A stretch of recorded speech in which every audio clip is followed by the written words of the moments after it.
et à comprendre la situation des autres. C'est pourquoi nous lançons cet appel à nos frères qui peuvent être des bons maris, qui peuvent faire preuve d'équité à l'égard de leurs épouses, de faire preuve de miséricorde à l'égard de ses sœurs. La société occidentale qui trompe aujourd'hui l'humanité n'est pas un modèle. Ils interdisent la polygamie, ils diabolisent la polygamie. Mais quelle solution ils trouvent? Quelle est la solution? Eux qui appellent la polygamie un crime contre la femme, une injustice contre la femme, devant la surpopulation féminine, quelle solution ils ont trouvé? Aucune. Ils n'ont aucune solution. Et il suffit d'aller dans ces pays et de voir combien la femme est chosifiée. La femme est obligée d'aller dans la rue pour se prostituer, même s'ils changent de nom. En appelant ces femmes, au lieu de les appeler prostituées, on va les appeler les professionnels du sexe. Quels professionnels? Pour maquiller le mal, pour maquiller la corruption et le désordre qui sème sur la terre. L'islam est venu pour honorer la femme, pour élever la femme, pour préserver la femme.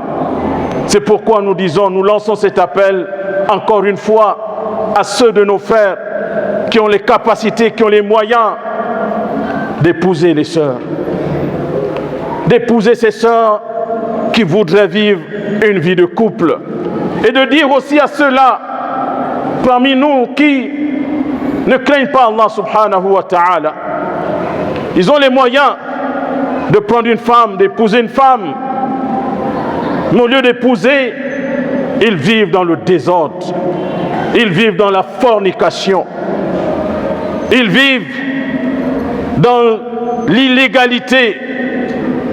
Mes frères, jusqu'à quand? Jusqu'à quand vous allez continuer à vivre dans la désobéissance? Allah ne vous a pas autorisé de faire de ces femmes des choses, des objets.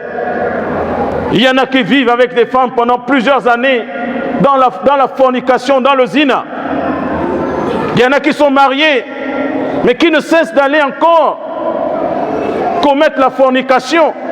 Qu'Allah nous pardonne et qu'Allah nous guide. Parmi les sagesses de la polygamie, Allah subhanahu wa ta'ala qui connaît sa création, il sait qu'il y a des hommes qui ne peuvent pas se contenter d'une seule femme. Il y a des hommes, une seule femme ne les contente pas. C'est dans leur nature. Il lui faut 2, 3, jusqu'à 4 femmes. C'est dans la nature de ces hommes. Et parmi les sagesses, il arrive que la femme traverse des moments où elle ne peut pas être disposée pour son mari. Lorsqu'elle a les menstrues, lorsqu'elle est dans les lochis, elle est dans des dispositions où le mari peut avoir besoin d'elle, mais elle ne peut pas satisfaire son mari. C'est pourquoi Allah subhanahu wa ta'ala a recommandé, a autorisé et a légiféré la polygamie. Que la paix et le salut soient sur notre bien-aimé, le prophète Mohammed, qui a été le meilleur polygame, qui a été le plus juste dans la gestion de ses épouses et qui n'a jamais causé un tort à une de ses épouses. Mon message à l'égard de nos sœurs musulmanes. Chères sœurs dans la foi, Allah est votre créateur et c'est vous qui adorez Allah subhanahu wa ta'ala. Dans sa législation, notre Seigneur, il a autorisé, il a légiféré la polygamie, comme nous l'avons vu dans le verset que nous avons cité. Et le prophète alayhi salatu wassalam, il a pratiqué aussi la polygamie et il a dit, il épouse les femmes. Et celui qui se détourne de sa tradition, de sa sunna, ne fait pas partie des siens. La polygamie donc fait partie de la législation d'Allah subhanahu wa ta'ala. Malheureusement, il y a parmi les sœurs des femmes qui deviennent adversaires de la polygamie. Des femmes qui s'opposent à la loi d'Allah subhanahu wa ta'ala. des femmes qui ne savent pas la gravité de leur acte. Allah subhanahu wa ta'ala dit وَمَا كَانَ لِمُؤْمِنٍ وَلَا مُؤْمِنَةٍ إِذَا قَضَى اللَّهُ وَرَسُولُهُ أَمْرًا أَنْ يَكُونَ لَهُمُ الْخَيْرَ مِنْ أَمْرِهِمْ. Notre Seigneur dit, il n'appartient pas à un croyant et à une croyante lorsque Allah et son messager ont décidé d'une chose, d'avoir le choix dans leur façon d'agir. Ma sœur musulmane, tu n'as pas le choix. Allah subhanahu wa ta'ala l'a légiféré. Il t'appartient simplement de te soumettre à la loi de ton Seigneur, à la législation de ton Seigneur. Mais si tu t'opposes, tu risques de te retrouver dans une situation où tu vas annuler ta foi. ذلك بأنهم كرهوا ما أنزل الله فأحبط أعمالهم. C'est ainsi qu'ils ont détesté, Allah parle des mécréants, ils ont détesté ce qu'Allah a révélé, ce qu'Allah a fait descendre. Mais à cause de leur repulsion pour la loi d'Allah, Allah a annulé leurs œuvres, Allah a anéanti leurs œuvres. Donc faites très attention, chers sœurs dans la foi. Craignez Allah, ne devenez pas des adversaires, des ennemis de la loi d'Allah, de la loi qu'Allah subhanahu wa ta'ala a légiférée.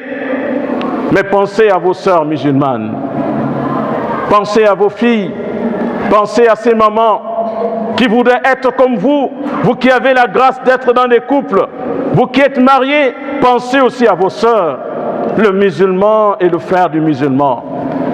Tu dois aimer pour ton frère ce que tu aimes pour toi-même. Malheureusement, dans les expressions de beaucoup, lorsqu'une femme va en polygamie, elle va considérer sa sœur, sa coépouse, comme une rivale. Ce n'est point ta rivale, mais c'est ta coépouse, c'est ta sœur, avec laquelle vous allez vous entraider. Entraidez-vous mutuellement. Vous devez vous entraider. Cette polygamie peut être un bonheur pour toi, peut être une grâce pour toi.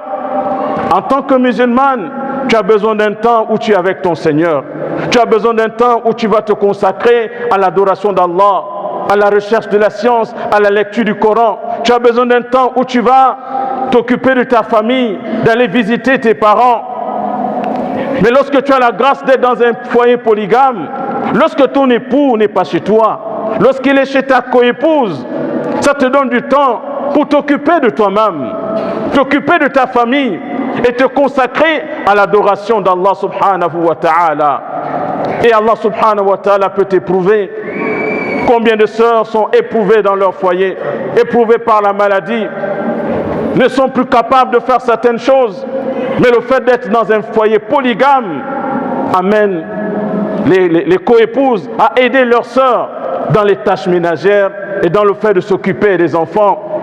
Combien de hommes également ont cherché des enfants avec leurs femmes, avec leurs épouses, mais Allah les a éprouvés. Mais lorsque ces hommes ont eu des femmes qui ont des bons cœurs, qui ont eu le souci de leurs époux, il y a même parmi les croyantes celles qui ont proposé des maris, des femmes, je veux dire des épouses, à leurs maris. Il y en a même qui sont allés choisir des épouses pour leurs maris. Et par la suite, leurs coépouses ont eu des enfants. Et ils vivent dans l'harmonie au point où les enfants aiment aussi la coépouse de leur maman comme ils aiment leur propre maman. Donc sachez, sœurs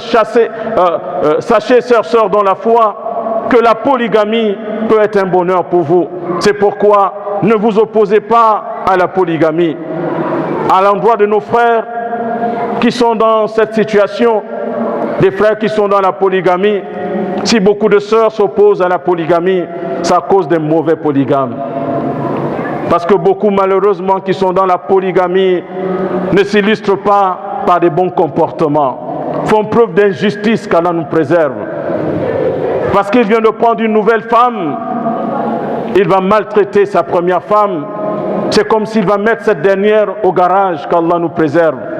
Donc, serviteurs d'Allah, lorsque vous rentrez dans la polygamie, sachez que vous devez craindre Allah. Craignez Allah subhanahu wa ta'ala dans la gestion de vos femmes. Faites preuve d'équité à l'égard de vos épouses et sachez que vous allez rendre compte devant Allah, que vous répondrez de vos comportements à l'égard de ces femmes.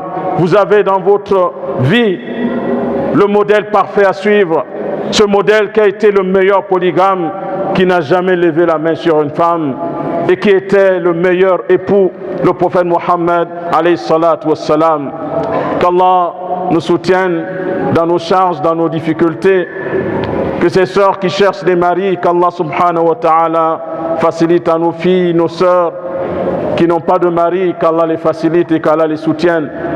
Et qu'Allah subhanahu wa ta'ala aide aussi ces jeunes qui veulent se marier, qui souhaitent le faire mais n'ont pas les moyens, n'ont pas la capacité de prendre en charge les femmes. Qu'Allah subhanahu wa ta'ala aide toutes ces personnes qui voudraient se marier et qui n'ont pas les moyens, qu'Allah leur accorde les moyens.